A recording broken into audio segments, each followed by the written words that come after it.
Mapagpalang araw mga lalabs. Ayan, Good Friday today. Biyernes Santo. So, araw ng pagninilay-nilay sa ibang mga sa iba't ibang paniniwala. Lalo na sa Pilipinas, ang iba naman ay oras ng pagtitipon-tipon reunion and celebration. Ang iba nasa church, ang iba nag-aalay lakad, ang iba naman ay nag-outing, uwi ng probinsya, yung mga nakatira sa Maynila umuwi ng probinsya. So ngayon naman kami ay walang pasok. So ngayon ay ipapasilip ko sa inyo mga lalabs ang aming accommodation. So harap lang, sa labas lang muna. So andyan yung accommodation namin. So ito. Ayan, bawat isang room ay may 2 tao at isang hilera niyan ay 4. So ang dami. Ang nagtatrabaho po dito ay humigit kumulang sa 300 katao at iba't ibang lahi. So ilan lang pang Pilipino dito na nagtatrabaho. Ako lang. Joke lang.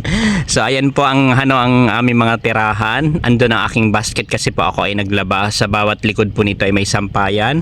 At andyan din ang ating mga sasakyan dito po nakapark. Meron po sa mga nagbabalibol po lalabs, nandun po may court po doon, and sa mga iba't ibang sports, so may gym din po dito lalabs, nandun may caravan, at ang pinakamaganda ito ng aming trabaho. So nandito po ilang step lang, ilang lakad lang, ayan yung accommodation, andito na yung aming trabaho. Andun yung aking service doon ko pinay kasi mahamog sa umaga, talagang basang-basa siya, pati upo nahirapan ako umupo doon dahil basa. So andyan yung mga ibo nagliliparan, malayang lumipad sana all. Nakakalipad ng iba't ibang bansa. So ayan po yung ito yung mga bagong tanim. Ito yung mga bagong tanim ng blueberry. May shadow. So ayan po yung blueberry bagong tanim. Palaki ng palaki at nililipat-lipat yan lalabs. So nasa hot house muna siya. So ayan yung maliit, andun yung malaki. Andyan yung malaki. So ngayon po halos lahat ng trabahador dito walang trabaho. Ang balik po nila ay sa Martes.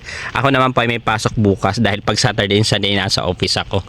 So ayun, pasilip lang at kukunin ko. Andito rin nakabukod din pala ang aming washing machine. Tsaka yung dyan sa bahay pala, mabanggit ko lang, mabalikan ko lang, ay yung dyan sa namin sa accommodation. Ang meron lang dyan toilet at shower, at magkakabukod po ang kusina. So pasilip ko yung kusina. Ang kusina ng mga fruit picker dito sa Australia. Karamihan po dito ay mga backpackers. Iba-ibang lahi. So 88 days lang ang kanilang mga visa. After ng 88 days ay diretso na sila, uwi na sila, or lilipat sila na ibang trabaho. So pasilip ko po ang aming kusina. Ito accommodation pa ito. So meron din nandun gym, may function hall, and yan ang aming kusina. Ang aming pantry, andyan yung kusina.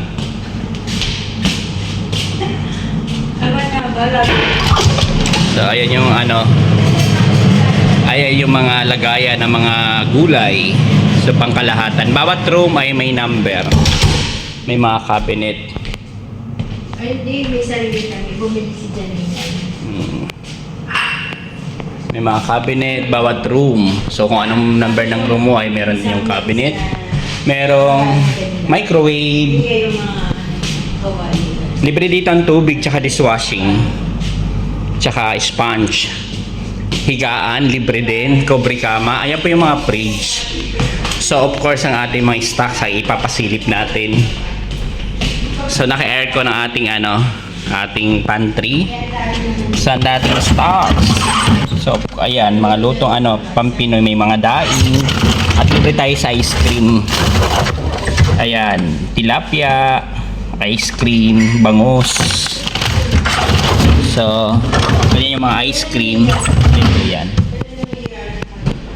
So So kukunin na natin yung ating sinampay. Nakabuko din yung washing area. Pupunta tayo doon sa may dito pala ay may schedule ng paglilinis. Pero may naglilinis dito every Saturday. may binabayaran ng company para linisin. So ayan ang ating kusina at kainan. Pupunta naman tayo doon sa ating laundry room. So, kunin natin yung ating sinampay, ay ang ating nilabhan. Ang lawak nito, lalabs. Ang lawak ng farm ito hanggang dun sa dulo. Halos lahat na nagtatrabaho dito ay dito nakatira. Pero yung iba ay may mga nagtatrabaho pa dito na ano, kasi ang accommodation nito 3. So ang dati yung andito mga ano, washing machine, ang dami. So kunin natin yung nilabhan natin. So yun, dito naman pagtapos na, pwede tanggalin at ilagay sa lagayan. Ayan na.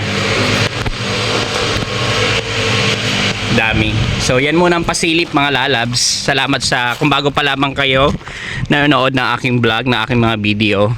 Huwag niyo pong kalimutan i-follow, pa-like or pa-heart, comment, and pa-share na namin po.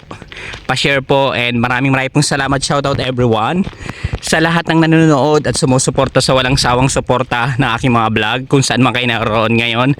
Mabuhay po kayo and God bless everyone. Diyos mabalos.